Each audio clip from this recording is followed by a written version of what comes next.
नमस्कार, मैं हूं आलोक और आप देख रहे हैं डेली 24 भारत। राष्ट्रपति द्रौपदी मुर्मू और प्रधानमंत्री नरेंद्र मोदी गांधी जयंती के मौके पर राजघाट पहुंचे हैं और जहां पर प्रधानमंत्री नरेंद्र मोदी श्रद्धांजलि देने के लिए दिल्ली के राजघाट पहुंचे। उन्होंने राजघाट पहुंचकर महात्मा गांधी को श्रद्धांजलि अर्पित की। इससे पहले प्रधानमंत्री नरेंद्र मोदी ने सोशल मीडिया पोस्ट में लिखा, गांधी जयंती प्रिय बापू के असाधारण जीवन को श्रद्धांजलि देने का दिन है, जिनके आदर्शों ने मानव इतिहास की दिशा बदल दी है।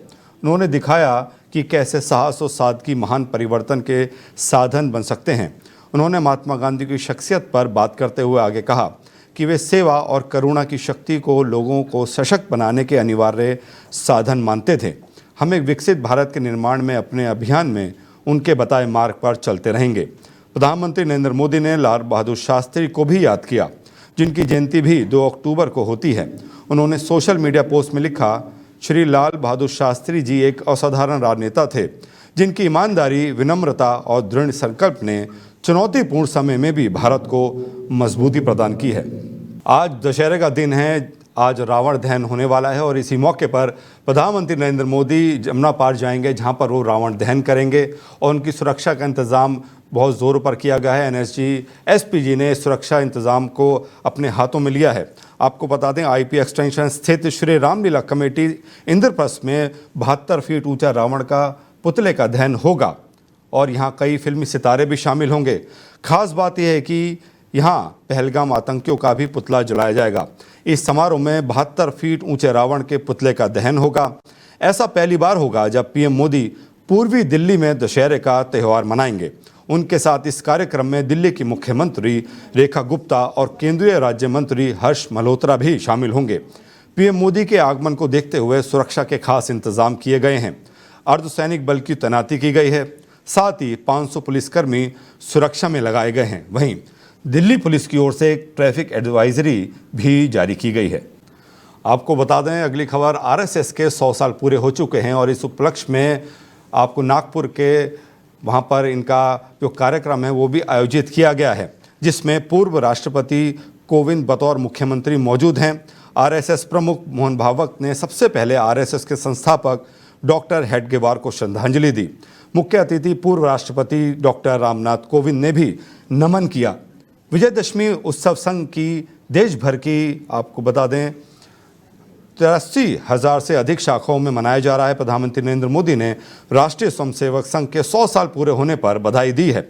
इसके साथ ही उन्होंने एक लेख भी लिखा है। पीएम मोदी ने लिखा कि 100 साल पूर्व विजयदशमी के महापर्व पर राष्ट्रीय स्वयंसेवक संघ की स्थापना हुई थी। ये हजारों वर्षों से चली आ रही उस परंपरा का पुनर्स्थापन है, जिसमें राष्ट्रीय चेतना समय समय पर उस युग की चुनौतियों का सामना करने के लिए नए नए अवतारों में प्रकट होती है। इस युग में संघ उसी अनादि राष्ट्र चेतना का पुण्य अवतार है। ये हमारी पीढ़ी के स्वयंसेवकों का सौभाग्य है कि हम संघ के शताब्दी वर्ष जैसा महान अवसर देखने को मिल रहा है। बता दें कि संघ का इस बार का विजयदशमी उत्सव खास होने वाला है। आरएसएस इसी साल अपनी स्थापना की 100वीं वर्षगांठ भी मना रहा है। प्रधानमंत्री नरेंद्र मोदी ने इस उपलक्ष्य में दिल्ली में 1 अक्टूबर 2025 को विशेष डाक टिकट और स्मारक सिक्का जारी किया था। आरएसएस के विजयदशमी समारोह के इस बार के मुख्य अतिथि पूर्व राष्ट्रपति रामनाथ कोविंद नागपुर पहुंचे हैं। एक दुर्घटना पहलगाम की भी हुई, हमला हुआ सीमा पार के आतंकियों के द्वारा। 26 भारतीय नागरिकों की उनका धर्म पूछकर हत्या की, लेकिन उसके चलते सारे देश में प्रचंड दुख और क्रोध की लहर पैदा हुई। पूरी तैयारी करके सरकार ने, हमारी सेना ने उसका बहुत पुरजोर उत्तर दिया। सारे प्रकरण में हमारी नेतृत्व की दृढ़ता, हमारी सेना का शौर्य, कौशल्य और समाज की एकता और दृढ़ता का एक उत्तम चित्र प्रस्थापित हुआ। और यह भी वह घटना हमको सिखा गई कि यद्यपि हम सबके प्रति मित्र भाव रखते हैं और रखेंगे, फिर भी अपने सुरक्षा के विषय में हमको अधिकाधिक सजग रहना पड़ेगा, समर्थ बनना पड़ेगा। एक दुर्घटना पहलगाम की भी हुई। दशहरे का उत्सव महाराष्ट्र में भी खास होने वाला है। शिवसेना के दोनों धड़े मुंबई में एक साथ रैलियां करेंगे। नगर निगम चुनाव से पहले दोनों ही धड़ अपनी ताकत दिखाने की कोशिश कर रहे हैं। उद्धव ठाकरे की शिवसेना की दशहरा रैली दादर पश्चिम स्थित शिवाजी पार्क में शाम 5 बजे से शुरू करेगी। शिवाजी पार्क में शिवसेना की दशहरा रैली की पुरानी परंपरा रही है। इसकी शुरुआत 1966 में शिवसेना के संस्थापक बाल ठाकरे के समय में हुई थी, जो आज भी जारी रहेगी। वहीं एकनाथ शिंदे के नेतृत्व वाली शिवसेना गोरेगांव स्थित नेस्को प्रदर्शनी केंद्र में शाम 6 बजे दशहरा रैली आयोजित करेगी। एकनाथ की शिवसेना ने पहले आज़ाद मैदान में कार्यक्रम करना चाहती थी, लेकिन भारी बारिश की वजह से जलभराव के बाद आयोजन स्थल बदल दिया गया है। एकनाथ शिंदे ने कहा कि दशहरे के कार्यक्रम में किसानों और बाढ़ प्रभावित परिवारों के लिए दान की अपील भी की जाएगी। दोनों ही गुटों की इन रैलियों को आगामी स्थानीय निकाय चुनावों से पहले बड़े जन आंदोलन के रूप में देखा जा रहा है।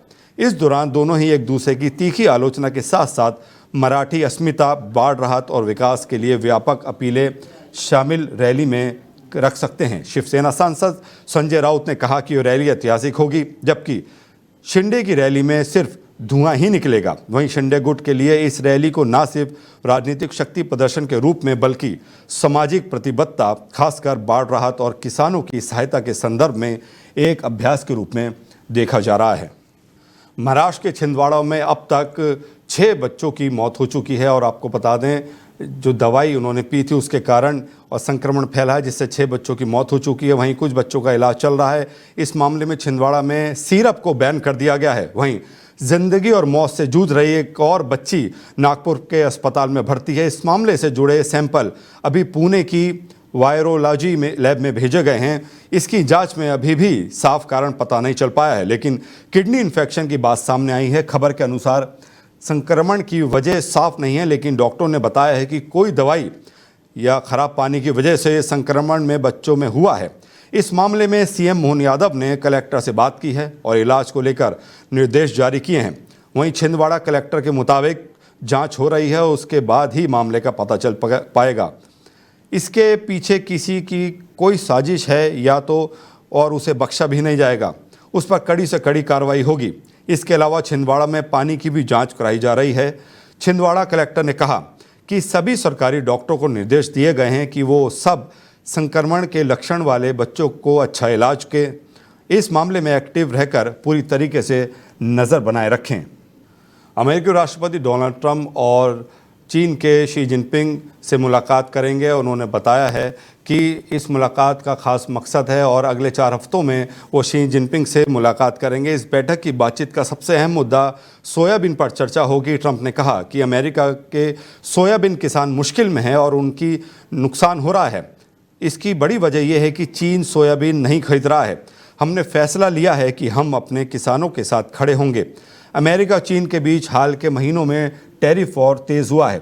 वाशिंगटन ने चीनी माल पर 145% तक आयात शुल्क बढ़ा दिया था, जिसके बाद बीजिंग ने भी काउंटर टैरिफ और एक्सपोर्ट कंट्रोल लगाकर जवाब दिया। मई में दोनों देशों के बीच हुई बातचीत के बाद हालात कुछ नरम पड़े और अमेरिका ने अधिक तक शुल्क घटाकर 30% कर दिए। फिलहाल अमेरिकी टैरिफ 55% के आसपास है। भारतीय शास्त्रीय संगीत के दिग्गज पंडित छन्नू लाल का आज निधन हो गया है और आपको बता दें सुबह 4:15 बजे उनका निधन हुआ है और पिछले कुछ समय से वो बीमार चल रहे थे। बनारस हिंदू विश्वविद्यालय के इंस्टीट्यूट ऑफ मेडिकल साइंस में उनका इलाज चल रहा था।